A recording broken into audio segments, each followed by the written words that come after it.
So let's go ahead. Let's get started. First, I'm going to, hey, Denver. Hey, Alicia in Denver and Virginia. Lake Tahoe. Oh, I love Tahoe. I haven't been there in such a long time. Let me introduce myself. I am Deanna Morgan. I lead and oversee diversity, equity, inclusion, and belonging at Peapod Digital Labs. Oh, sorry, I can't help but look and see where people are coming from. Just moved from Vegas to San Diego. I am originally from Southern California. So, hey, San Diego, Dallas, Texas, Ladner, BC, Canada. This is awesome. Idaho, San Francisco. We have a good crowd then. Good to know. We are not just talking to ourselves, ladies. Okay, before we get started, I have a few announcements. Just so you all know, this session will be recorded and it will be shared via email with all registrants. And during the discussion, we would love to hear from you. We hope you will use the stage chat on the right side of your screen to send messages, comments, and questions to the panelists and to one another. So thank you for already taking advantage and letting us know where you're from. I am excited to kick off today's event, which we are calling Advice for Growing and Supporting a Team Through a Screen, which we're kind of doing today. And it is sponsored by Peapod Digital Labs, which is where we all work. For those of you who do not know, Fairy God Boss is the largest career community for women. It's why we partner with them. Millions of women visit Fairy God Boss for career connections, jobs, community advice, hard to find intel about how companies treat women, and virtual events like this. So we are thrilled to be joined by three stunning leaders at Peapod Digital Labs. You'll see them there, Vanita, Diana, Nam.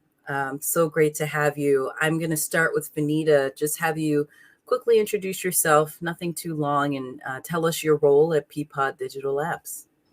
Yeah, absolutely. So, hi everyone. I love the stunning PS. So, so thank you for that. But I am a manager in trends and sourcing here at PDL. Wonderful. Diana?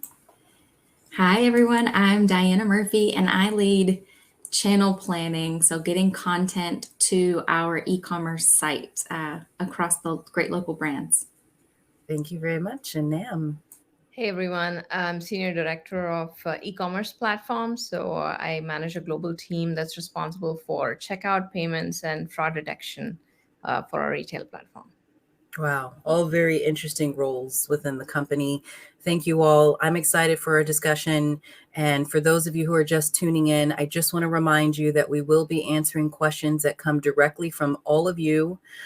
So please submit your questions on the chat on the right of your screen, and we will do our best to respond to as many as we can. And just really quick, I do want to give a shout out to someone who is tuning in from Phoenix, Arizona. I used to live in Tucson, so great to have you here with us.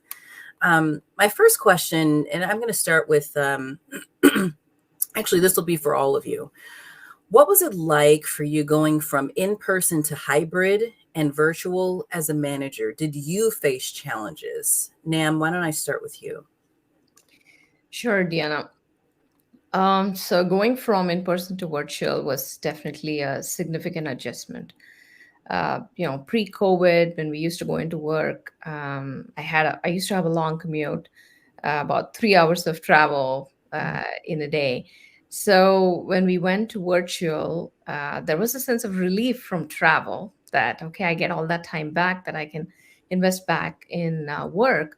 But on the other hand, there was basically I lost all the in-person time with my team, my peers, pretty much everyone at work. So it was a big adjustment figuring out how to do everything online with minimal in-person interaction.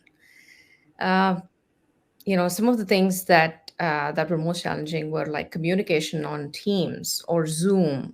First of all, picking the right tool for having these meetings and communication and figuring out how it worked was not very straightforward. Everyone didn't have the greatest Wi-Fi or internet going into this kind of situation. And then, of course, are you comfortable turning on your video or not? How to be supportive of the team, accommodating how they would prefer to work, right? And still be productive.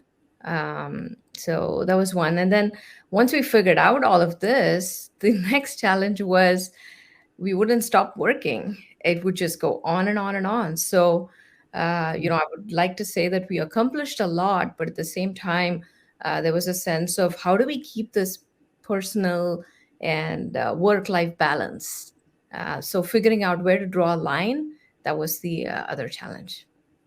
Thank you. Vanita, what about you? Same challenges, different challenges? So I'd say my challenges were a little bit different in the fact that I actually started during the pandemic. So my first day with the company was June of 2020. So we were already working virtually. But I think one thing I found interesting was the onboarding process that usually comes naturally when you're in office was something that took a lot longer just to grasp. And I think when I finally did go to the office, I think I was with the company for 2 years and realized that I still didn't know where the bathrooms were in the office. So there was definitely an adjustment period there. But I think what it also required was for me to be a lot more intentional about the relationships that I was building. So it wasn't as easy as, just walking past someone's desk just to have a quick chat about their weekend. It was more so on building those relationships at the beginning of meetings or just setting aside time just to sit and chat. And I found that once I did do that, it made all the other stuff that kind of comes along after so much easier. Okay, thanks for that. Diana, what about you? I feel like I had like a blend of both Nam and Vanita's experiences. I found it very difficult to lose the casual interactions of just seeing someone at their desk and walking over and sitting down. And I'm a hugger. So, with my team who was really close, being able to just give them a hug when they're having a hard day or, it's been a long weekend or you're back from vacation, those things are really tough to be at home and not have that interaction.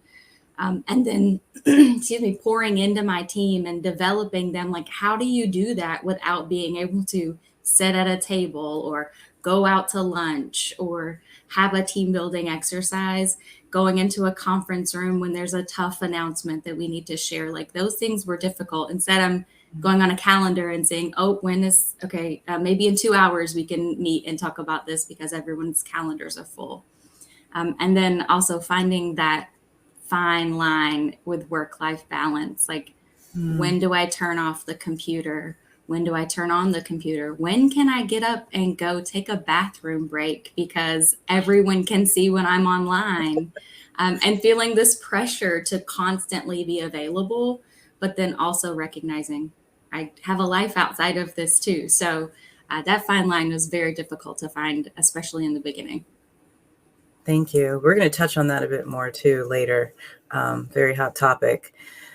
Our next question, overall, what are your top 1 to 5 tips for excelling in a hybrid and remote job? And Diane, I'm going to start with you. Okay, so I think I can't remember if Nam or Vanita said it, but communication styles are so important to understanding the channel and the style that both your team and key business partners prefer to communicate in.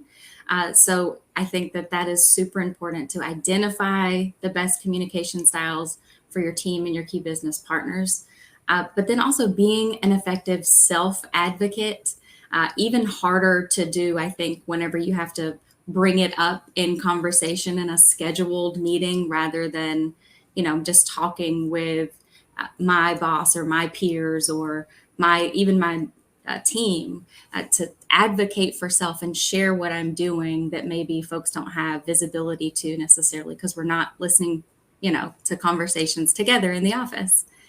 And then learning how to take effective breaks. That is a big thing because otherwise burnout is a definite reality. So that is a hard thing to force myself to do. I just would rather power through things, but definitely learn how to take effective breaks so that you can come back refreshed and ready to work.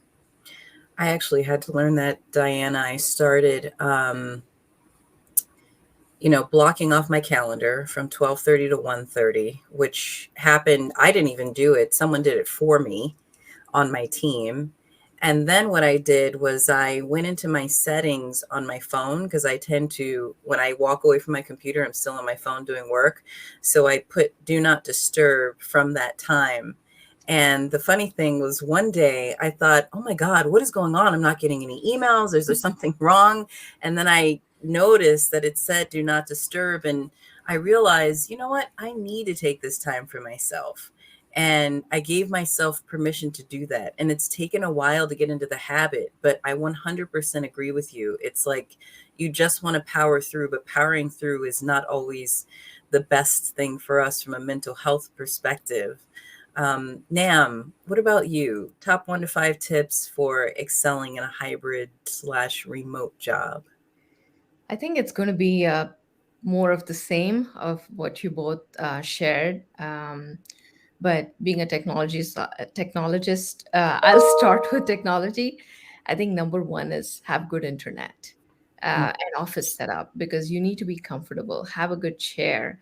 I those were some of the things that I learned. I never used my office enough until these times. So and of course, taking breaks to stay healthy. I think you both covered it. And encourage the team to do that, right? Sometimes it's like we know it comes hard to us. Like Deanna, you said someone else had to block your calendar, right? I would do that for my entire team and say, go take a break now, right? Because we need to remind the team that it's okay to do so. And me personally, I feel turn on the camera as much as you can, because we, like Diana said, I can't give those hugs as much as I want and be personal. But at least if you're able to see each other, that helps a lot. So if you're comfortable, I think we should do that. And having more team syncs or meetings where we pull the whole team together, not just work, work, work, but sit back, chat, talk about things, share with each other, and maybe have a happy hour, have a glass of wine after work, something on those lines. And lastly, have a discipline to follow the work hours. When we're done with work, hey, I need to draw a line here. Let me take a break from here and get back to my personal life. And then, of course, come back the next day, and so on and so forth. Those are all I had. No, I love that. You know what's interesting is I never thought about, my supervisor, my manager wanting to see my face. I'm always thinking about the fact that I don't always want to see my face on camera. And I didn't think of it as a way to kind of replace that interaction. And I know that, maybe this speaks to more of love languages, but that is one way that you can see someone and feel connected to them. So I appreciate you saying that. I didn't think of it that way. I'm always kind of self-absorbed and self-centered when it comes to that. And maybe it's this pressure to look good on camera. So maybe we need Friday's no makeup day or something like that. So I feel a little better. Thank you for sharing that. I'm going to move to another question. And the question is, how does PDL, Peapod Digital Labs, help support work-life balance? And I'm really interested to hear your answers, because I think for us personally, I believe that at PDL, at Peapod Digital Labs, this differs depending on the team that you're on, but I'm not 100% sure. So Vanita, I'm going to go ahead and start with you and your team and what you think about that. Yeah, I think first and foremost, it's seeing it happen at a leadership level, which makes it easier for me to share that same level of support out through my team.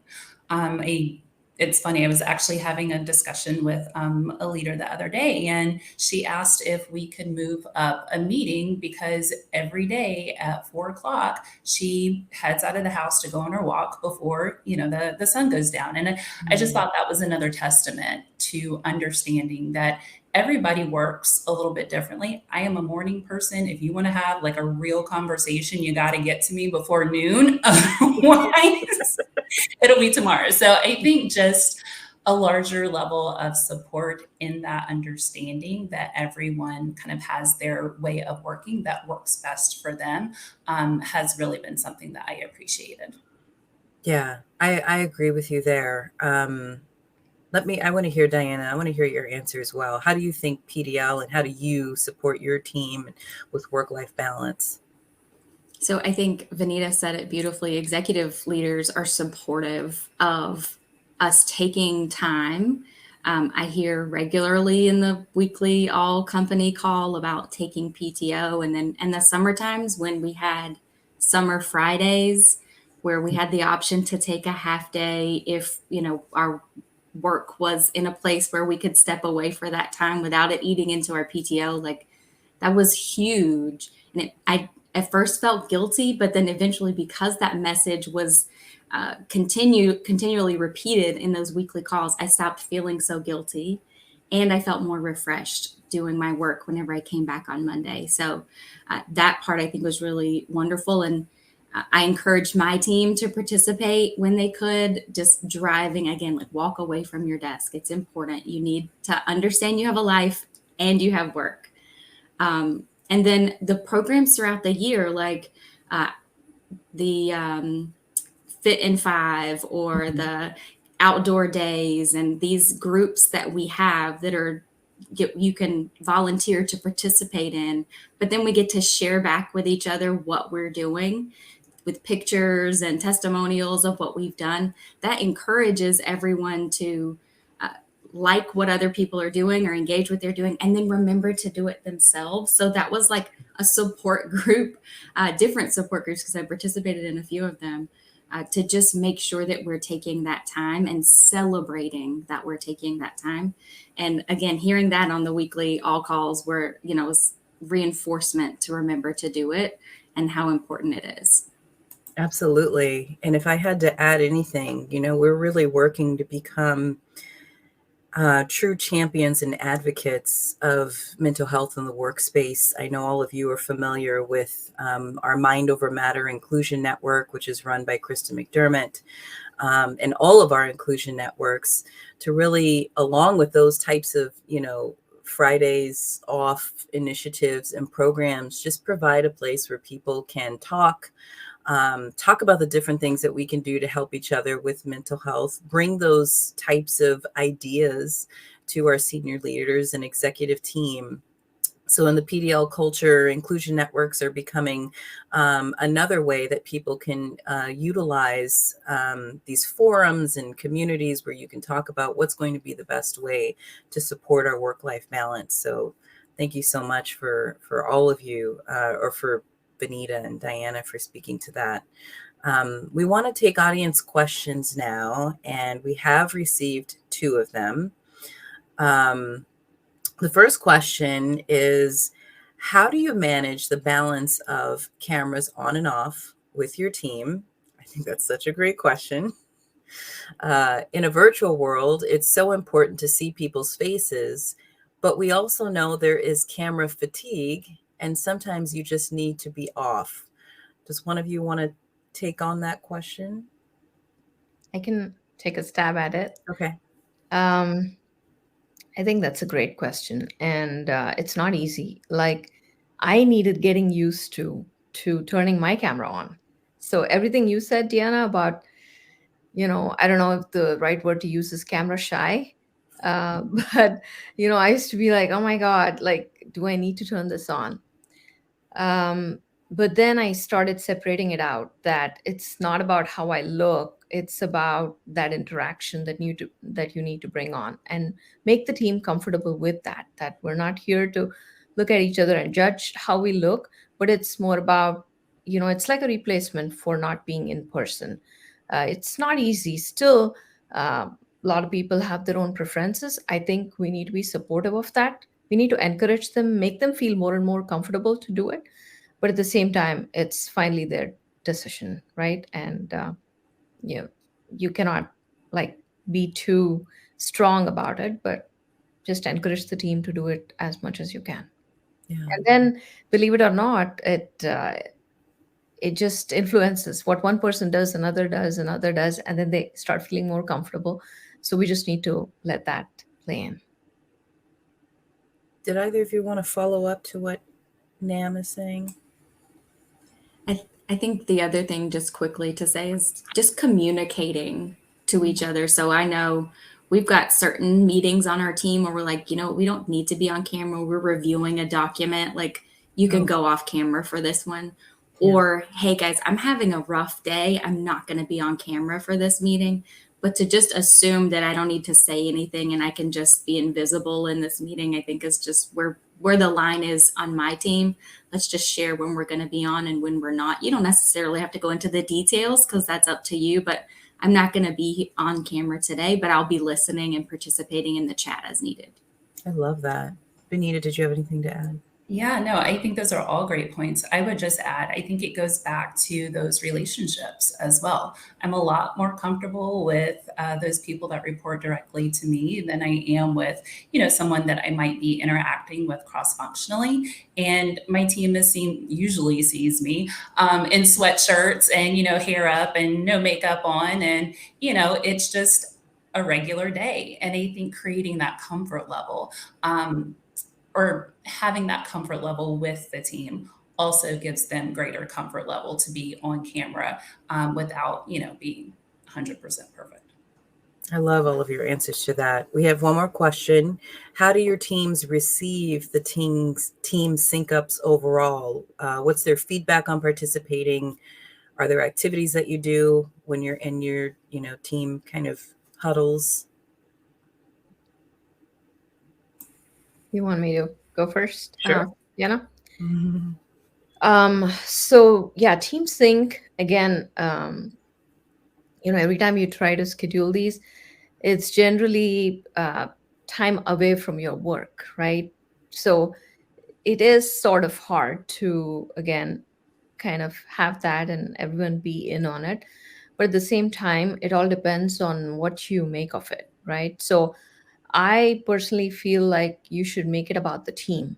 Really have each one of them share what they're going through or what challenges they're facing. Um, and then the other side of it is bringing down the messaging from the leaders and the enterprise if there's anything important to share. So make the meeting really worthwhile and meaningful and make it the best 30 minutes of their day, right? As much as you can. Or sometimes if it's 15 minutes, that's fine. And then let them go that, hey, I'm giving you back the 15 minutes. These are all the messages I had. I think those are some of my tips to make Team Sync more acceptable. Thank you. Benita? Yeah, one thing to tag on is I learned recently the power of asking what else.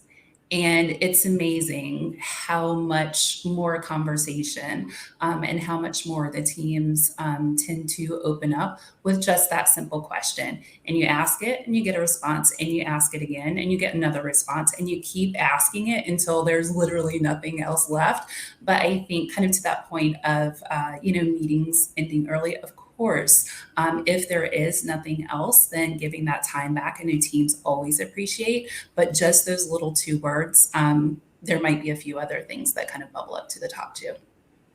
I love that. Thank you both for that. Diana, did you want to add anything? Well, I had a funny example because I got super inspired after listening to one of our brand leaders and remembering huddles early on Monday mornings. And so I got inspired and I slapped one on the calendar, and my team immediately sends me message after message like, whoa. I haven't had my coffee by that point. I need a little bit more time. I can't do 8:00 on Mondays. Help us understand. And so we chatted a little bit and said, okay, all right, let me slow down a little bit. So we talked. Again, the communication is just so key in that, making sure that those meetings are worthwhile. And then I love what Vanita said about what else. Most of our agendas end up being very short, but the conversation ends up being very long because folks have things on their minds. Yeah. Everything you all are saying is really creating some, great ideas. I have more questions to ask you.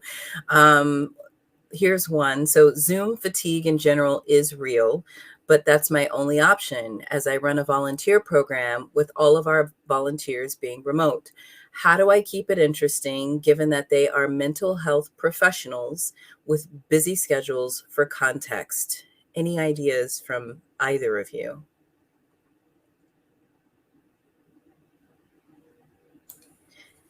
That's a tough question, and I'm struggling and I'm empathizing right now as much as I can. I think to go back to communication, I think almost every problem it stems from some form of communication that if we address it, then we can get to some sort of solution.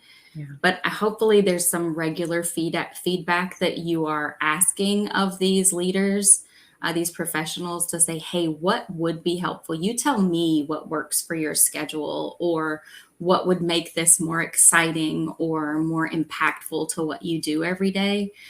And just making that safe space for folks to tell you exactly how they feel, and empowering them to do so. That would be my first thought. Thank you. I actually want to jump in on this one because I used to be a chaplain at a psychiatric hospital. And when I'm thinking about, mental health professionals, it's so funny because you would think that they would be really, ready to kind of know what should we do when we come into this space, even though we're busy, but we're all human and we're all busy and we have a lot of things going on. So I would say, in answer to that question, to keep it interesting, there have been a few times at the Peapod Digital Labs and in previous places where I worked, where I've led a mindfulness meditation or a meditation just for 2 minutes or 3 minutes. If we're talking about mental health, just a chance to sit down, close your eyes, take a breath, reflect, and remember why you're doing the work that you're doing.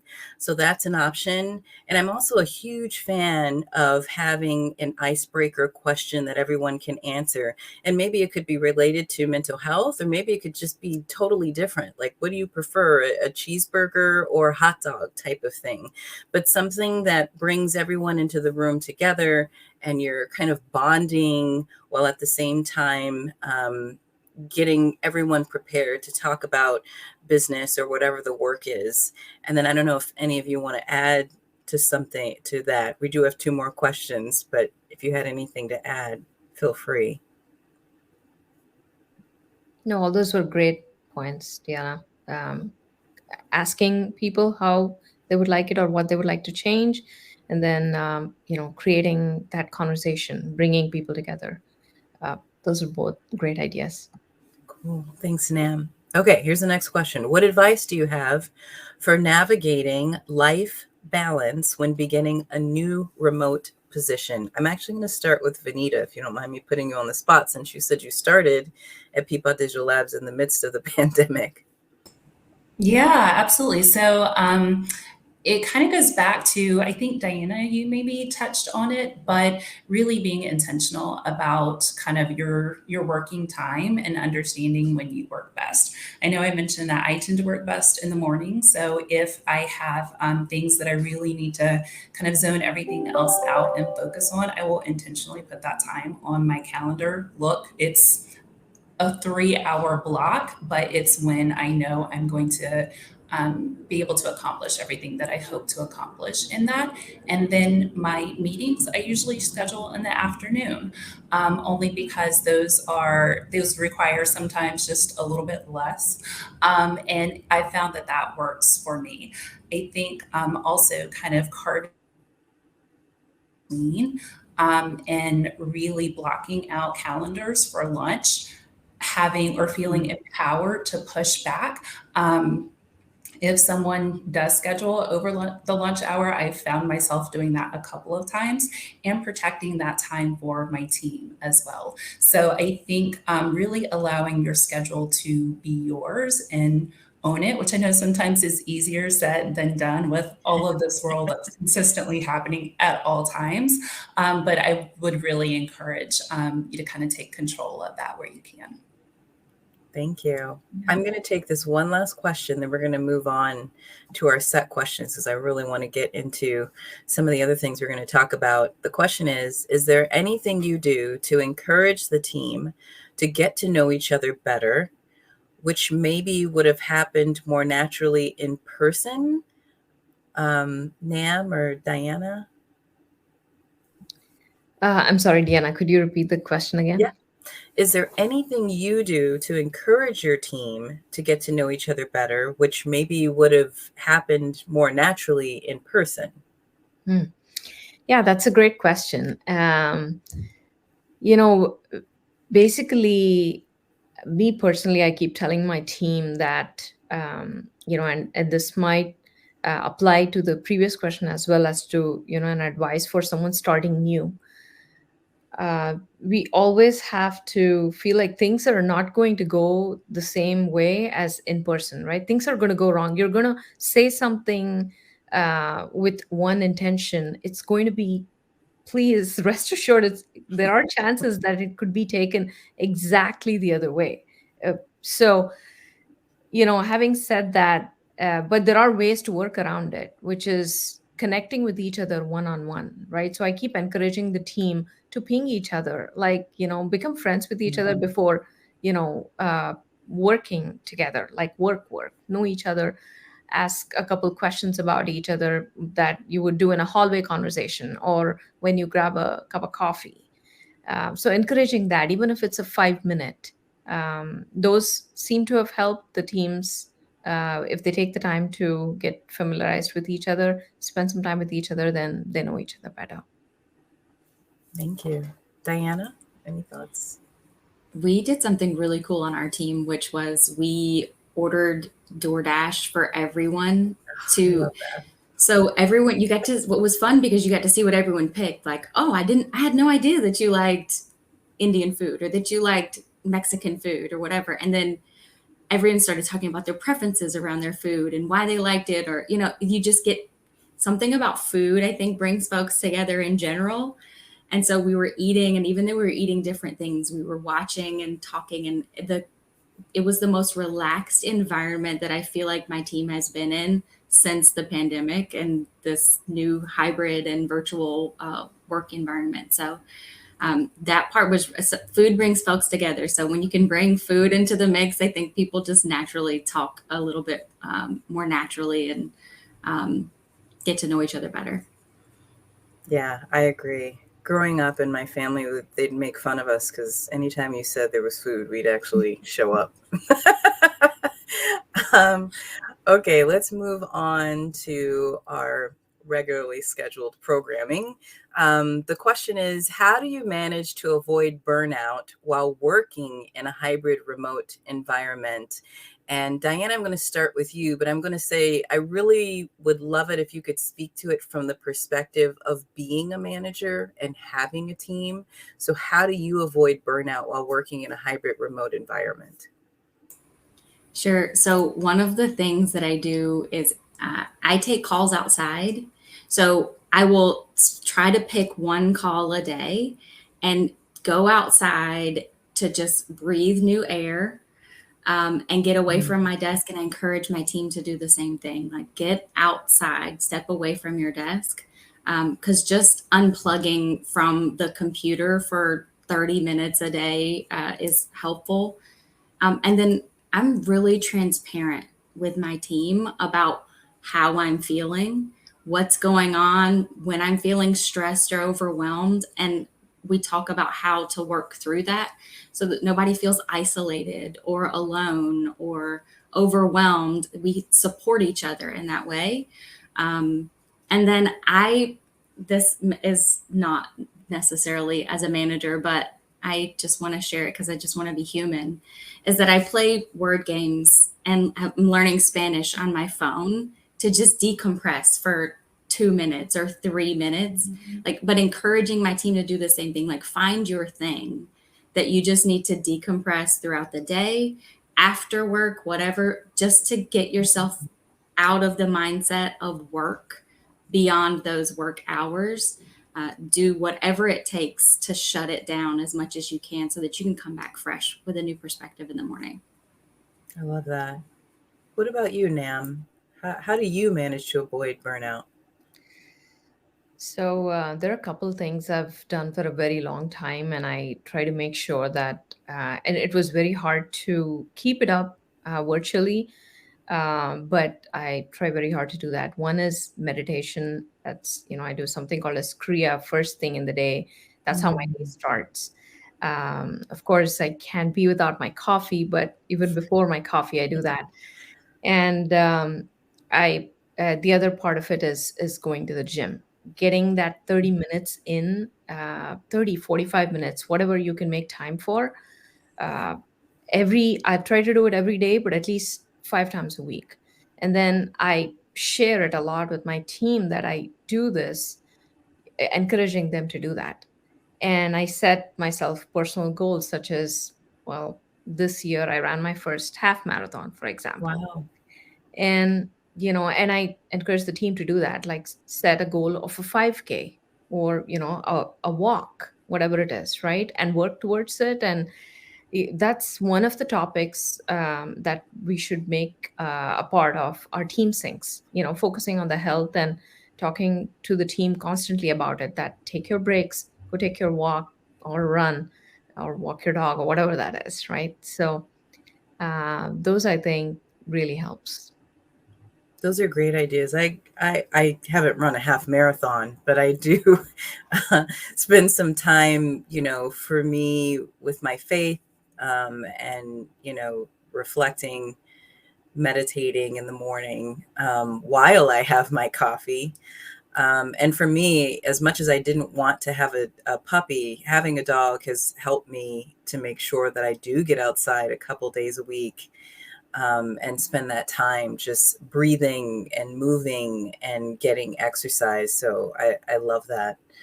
All right, looking ahead, what do you see as the future of work? Vanita, I'm going to start with you, and I would say that you can kind of answer this from whatever perspective that you want. If you want to look at this from a business perspective, or if we're talking about hybrid versus remote versus in person, totally up to you. So, what do you think? Looking ahead, what do you see as the future of work?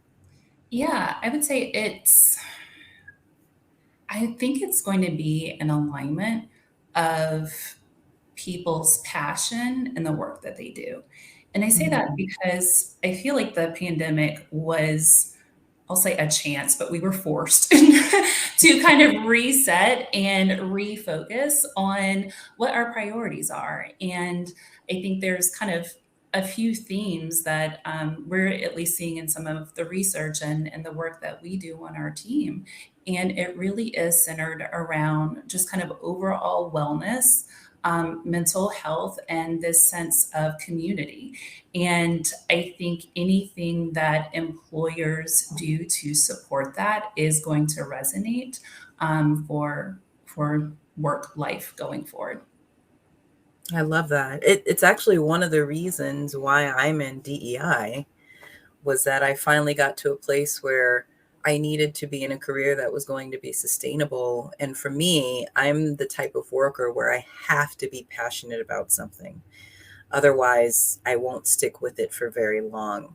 So I appreciate you saying that. What about you, Diana? So I think that in general, work will become more focused on the employee as a person who also works at an organization, and not just an employee whose life never appears with their ability to show up in a certain way from 8 to 5. So I think understanding and appreciating the person as a whole, and not just who they should show up as at work, allowing people, in my case, to proudly be a parent who needs to pick up their kid from school when they get sick, or in the case of my team, when the whole daycare is shut down because of an RSV outbreak, that you can leave and feel not shamed about it, but you can be that proud parent that has to walk away and take care of life during the workday. So I think that that will just become more and more embraced and focused, a focus for organizations as we move forward. I like that. Okay. I want to go back to a theme that we're having. We're talking about checking out and, work-life balance. So the question is, outside of your work, how do you check out and focus just on your personal life? Or maybe it doesn't happen. I don't know. And how does our company support you in doing this? Or how do you support your teams in doing this? Um, Nam, let's start with you. So again, my daily ritual of meditation and at the gym is definitely I take those as opportunities to check out on a daily basis, and And you don't take any interruptions, correct? that is correct. So no work stuff at all. That is correct. At that time, you're completely blocked, and I love that. And it's amazing how much energy you get back by just taking your mind off of everything else, and you're just focusing on either your meditation or your workout, right? You're whatever you're doing at the gym, you're just so focused on it that you forget about everything, work, about personal life, everything. I think every individual needs that and deserves that, and that should be one way. My and of course, let me say that PDL is extremely supportive of that because of the flex work policy, right? So with all the busy schedules we have, how much we have to accomplish, it's not possible to take these breaks without the company you work for being flexible, right? Your leaders being flexible. So having that flexibility means everything. And so I think that's the best way a company can support an individual, that hey, go take your 30 minutes, 45 minutes, whatever, and then you take care of it another time when you can. The other thing that I personally do to kind of check out is I paint. So I that's my hobby, and I'm like, and during the pandemic, I took it up more seriously because some of the other things stopped. Like the gym shut down, and I gained a few pounds through that. But yeah, figuring out how to really focus on hobbies, and it's hard to make that time as a mom and as a full-time working mom, but you've got to do that for yourself. Thank you. Vanita, what about you? Do you ever completely check out? And if you do, how do you check out and focus on your personal life? Yeah, so I do. And I think for me, one of my pandemic habits was I became a plant mom. So everyone on my team knows about Beyonce, my fiddle leaf fig. So if ever you want to geek out about plants, I'm your girl.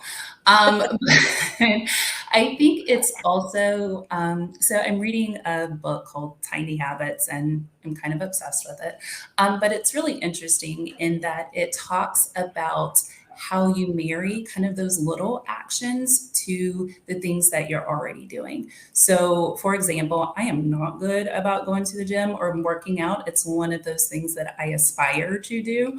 But I've decided that every time I brush my teeth, I'm going to do 3 squats. And it's as simple as that. It's something that I'm already doing. And at the end of the day, I've done 6 squats, which is more than I've done. Well, I'm not going to tell you in how long, but more than I usually do. I'll say that. So I just love the idea of starting small and building on that and just incorporating it into what might already be part of your routine. I love that. I think it's great to hear, because everyone does have a different way of going about that. Nam, just that regimented way of doing it, and then Vanita, that more organic and natural way that suits your body. I think one of the things I'm taking away from your answers is that we're all different, and we don't have to fit into one single mold. And how we do things is probably more important and very healthy at the same time. Because I'm right there with you, Vanita. I would love to do what Nam does, but I have to let it fit my pace and, how things are going. So, no, I love what you're saying. We're getting a lot of great feedback. One woman said that we are awesome, and she'd love to work for a team with us wonderful women as the leaders. Well, you all are really the leaders. And she said there are really few companies out there that treat remote working and see it the way that we do. And it's refreshing. She wished she lived in an area where she could work with you all. And she's enjoying this webinar. So I just wanted to give you that shout out. There have been others, but obviously we're getting through a lot of this. So Fairy Godboss has a tradition of asking the panelists the following. What they have observed is that women do not feel comfortable enough bragging or taking ownership of all the amazing things that they achieve. So share with us an accomplishment, personal or professional, that you're most proud of. And Vanita, let's just start with you, since you kind of talked about, doing your squats while brushing your teeth. What is something that you would like to share? Yeah. So, first of all, I love this question because I think you're absolutely right. We don't do enough bragging on ourselves. But for me, it's really the feedback that I hear, be it from our customers or leadership or team members in the stores that are just walking the floor, but about the product and just how much they've seen a transition to product that's a little bit more on trend, a little bit more relevant, and just stuff that they are excited to purchase. I think because of all of the work that goes into it and all of that work being intentional, what some might see as, oh my gosh, that's a really cute plate, is really months of research on color and what are the consumer interests and what innovations are out there, and how did similar items perform previous years, all to develop a strategy to get to that one plate. So to hear such positive feedback on the product that's on our shelves like that, I've been doing this a very long time, but that's the one thing that I still get really excited about. Nice. Thank you. Diana? Sure. So I feel like what was that hair loss company? It's like, I'm not just the president, I'm also a client. Before becoming the channel planning manager, I was a channel planner. And nobody had ever done my job supporting the brand that I had at that time. And so I created all of the tools, all of the processes, the timelines from scratch by leveraging relationships and communication to understand the business needs and the KPIs, or the key performance indicators. And so that they're still using those processes and tools and systems today. So I take great pride in kind of building a legacy of channel planning in that role before being able to take over as the first channel planning manager. So I'm doing it again to support my team figuring out how this team should be led. So I take great pride in that. Congratulations to you both on those. Nam. So since both of them shared about the career, I'll try to share something different. And I think I already mentioned the half marathon. So I was never a runner growing up. I was not athletic at all. My sister was. She would, win the individual championship every year at school, and I'd be like, I'm like, just doing other things like debates and other things, but not athletic. And so I took up running and I started enjoying it. It was a time for me to become a part of, nature and just be there by myself. So I set a goal to run the half marathon. And in 2022, which is this year, I ran 2 of them. And so I'm kind of proud about that. It's not a big deal to a lot of people, but I feel like it's a personal accomplishment for me. Wow. I love that. That is a huge accomplishment.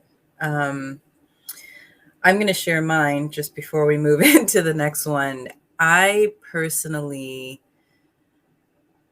decided to let go of things in my life that were adding to my stress level, because I feel like sometimes I get into this place I'm talking about on a personal level, where I want to do all these great things and there's so much I want to do, and I want to save the world, and I want to, help this person and that person.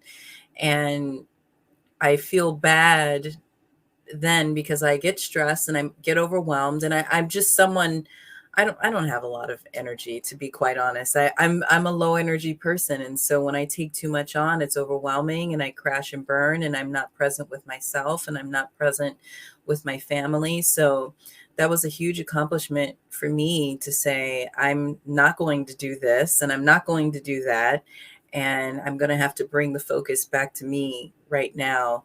And it's given me a lot of peace. I have more time on my hands just to think things through. I have the career that I have in DEI, a lot of it comes with deep thinking and processing your thoughts. And if I don't have time to do that, well, then I'm just scratching the surface of what I'm doing. So that was a huge accomplishment for me. And, you know, it'll give me a chance to do more of what I want to do. If I want to make time for extra exercise, I can now do that, without feeling like all of my time is being taken up. So anyway, I just wanted to join that conversation with that and say it out loud. There's something about saying it out loud that makes me feel better about myself. By the way, Diana, someone said Bosley Hair Club for Men. Is that what you were referring to when you said the hair loss? I think that I haven't heard the name in forever, but I still remember the commercial. So thank you for that. Okay. Someone did put that in. Okay. Oh, there's a comment. I just let go of what is not adding to my life. Thank you for putting that in the chat. I appreciate it. Okay, so we don't have any questions yet from our audience, but we may get back to that. In the meantime, I actually am going to move us to our lightning round, which is, what advice would you give your younger self? What advice would you give your younger self? Vanita, I'm going to start with you. Yeah, so I tended to be a shy kid. So it would probably be, whatever you think, whatever you do, you're probably going to be a little bit scared, but just do it anyway. So yeah, just be a little bit more brave. I like that. Diana.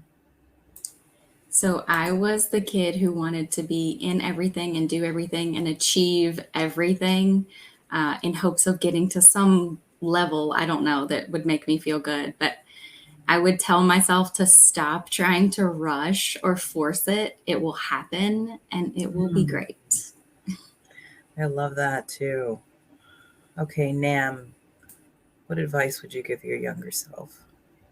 I would say make the most of the present moment.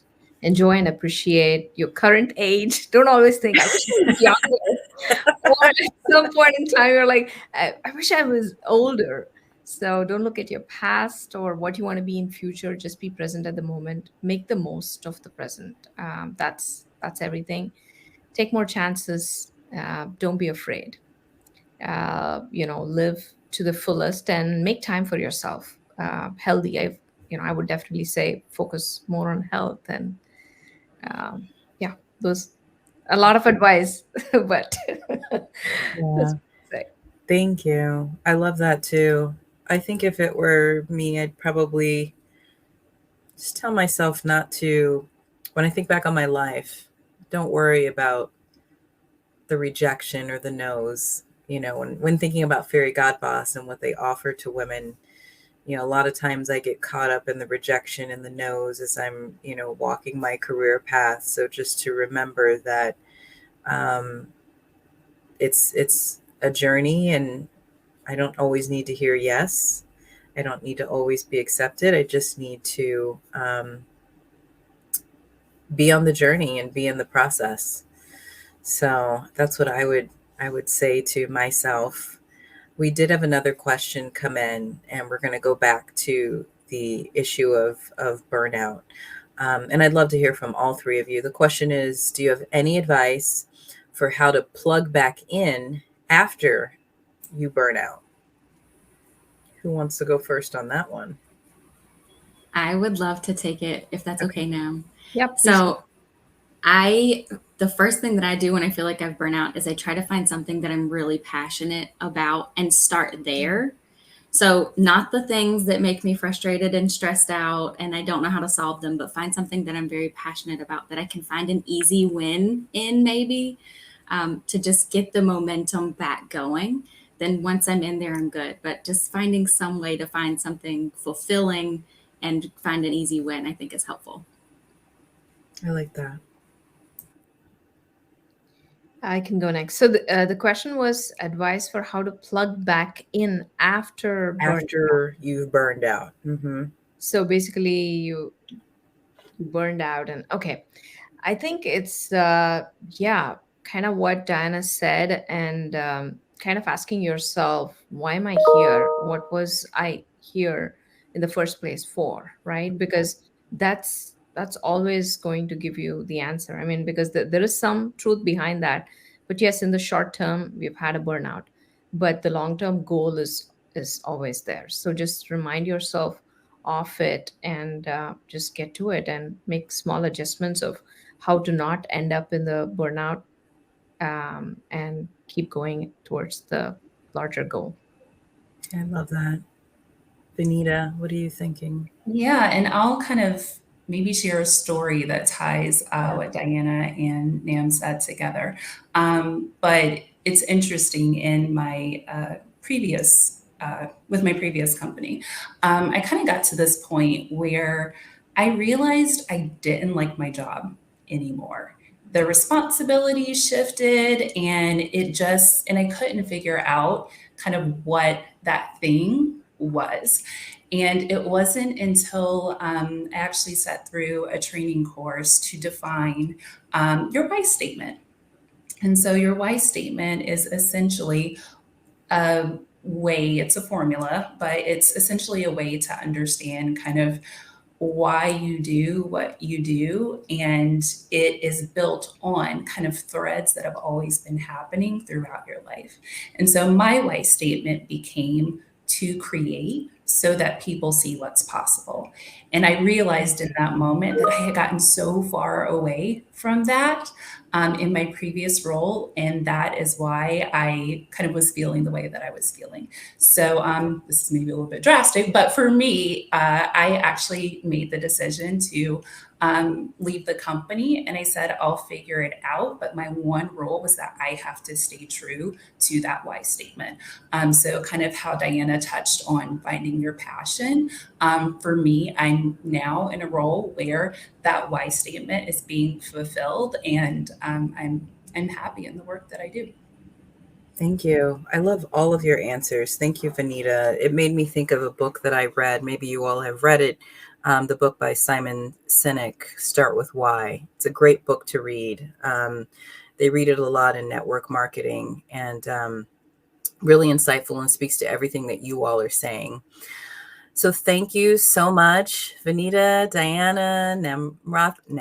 I was going to say Namratha, for joining us today, for sharing such fantastic advice. And thanks to all of you who tuned in for the discussion. Thanks for your questions and your comments. As a reminder, we'll be sending out a recording of today's event, along with resources to learn about more opportunities at Peapod Digital Labs. Come work with us.